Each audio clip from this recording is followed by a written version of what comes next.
340 homes on this street. 339 of them are gone. Slabs, debris fields, insurance adjusters walking around with clipboards, shaking their heads. And then there's this one, still standing, windows intact, roof barely scratched. The owner is standing in the driveway right now, and he's not even sure why his house is the one that made it. I've spent the last few weeks pulling building records, talking to the engineer who actually designed this place, and going through wind damage reports most people never bother to read. What I found is not a miracle. It's not luck.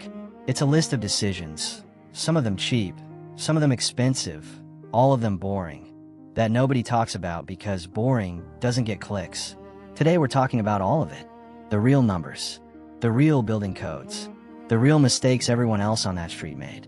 By the end of this video, you'll know exactly what separated one surviving home from 339 destroyed ones, and whether you could actually build something like it yourself. Before we get into it, if you're new here, this channel is about the stuff nobody tells you about alternative and resilient home building. Not the highlight reel, not the staged drone shots. The actual numbers, the actual code requirements, the actual trade-offs. If that's useful to you, hit subscribe now, because we're about to get into the specific engineering details that made this house survive, and I promise you it's not what you'd expect. Alright, let's get into it. This wasn't a glancing blow.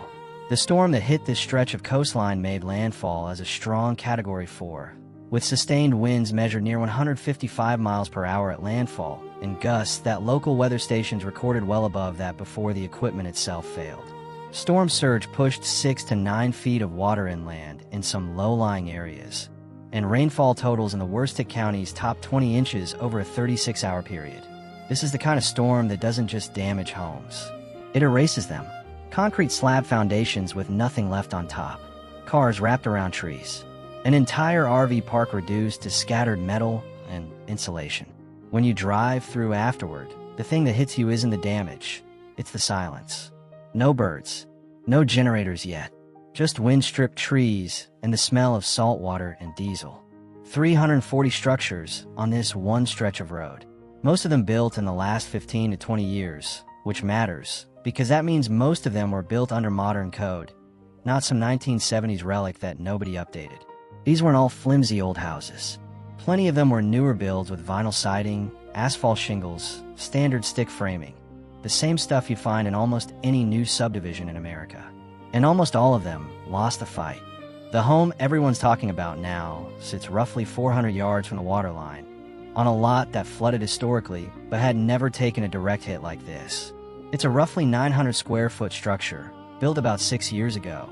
And from the road, it doesn't look like a bunker or a fortress. It looks like a nice, modest, tiny home with board and batten siding and a metal roof. That metal roof is detail number one, and it matters more than people think. Standing seam metal roofing, when properly fastened, can handle significantly higher uplift forces than asphalt shingles. Asphalt shingles fail when wind gets underneath the tab and starts peeling. And once one shingle goes, the ones around it go too, exposing the underlayment, then the decking, then the inside of the house.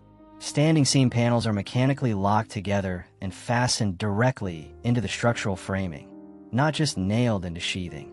That's a meaningfully different failure mode, and on this storm, it showed. Detail number 2, the roof-to-wall connection. This is the part nobody ever sees, and almost nobody asks about when they're buying or building a home. Most conventional framing relies on nails and gravity to keep the roof attached to the walls.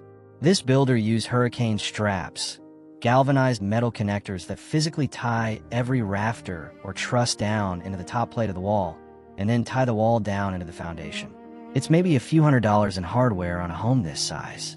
It is not a glamorous upgrade. Nobody puts hurricane straps in a real estate listing. But when wind tries to lift a roof off a house, this is the difference between the roof staying put and the roof becoming a 900 square foot kite. Detail number 3, window protection. The home had impact-rated windows, not the cheaper laminated film alternative, and the owner had pre-cut plywood panels he installed before the storm made landfall.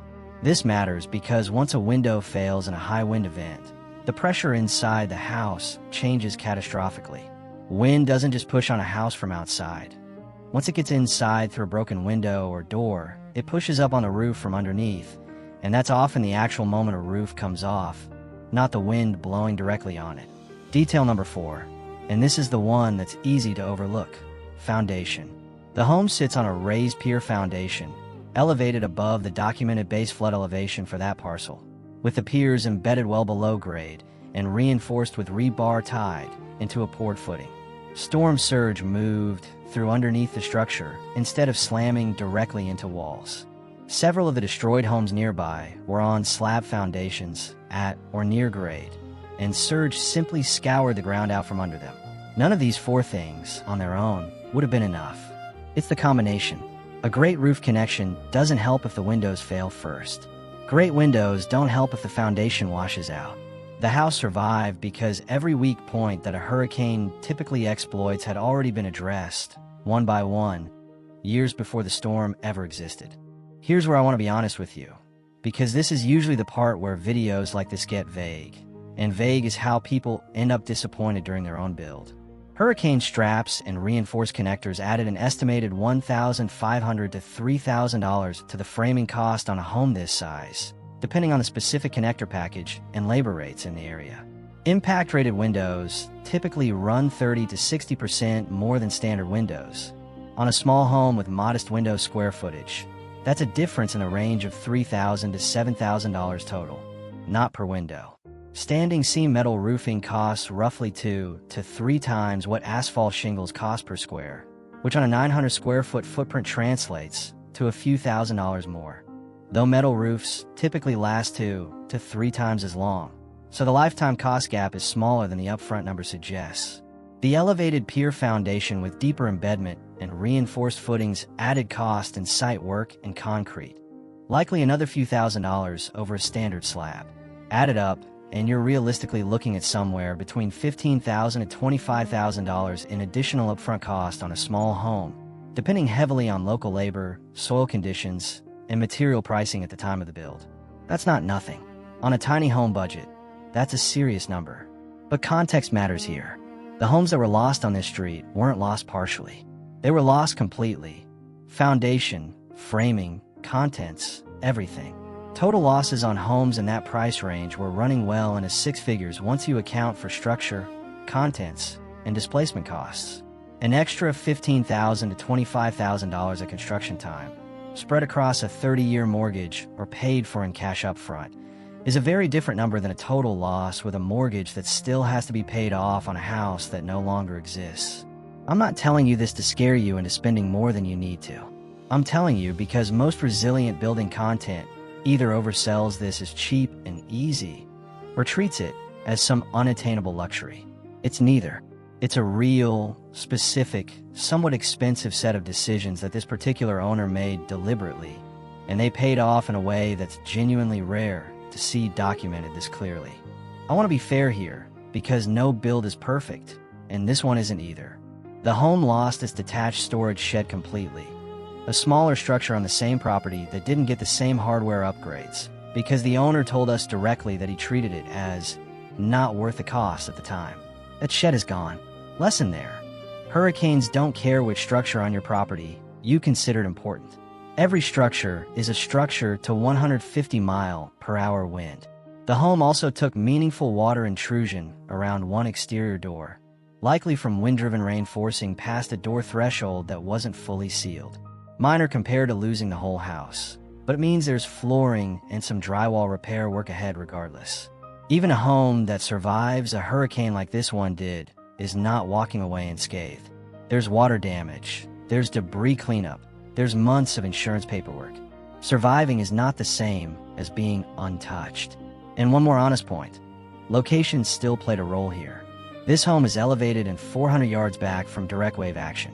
A nearly identical home with the exact same hurricane straps and the exact same windows, sitting directly on the waterline taking direct wave impact, very likely would not have survived in the same condition. Good construction reduces risk. It does not eliminate it.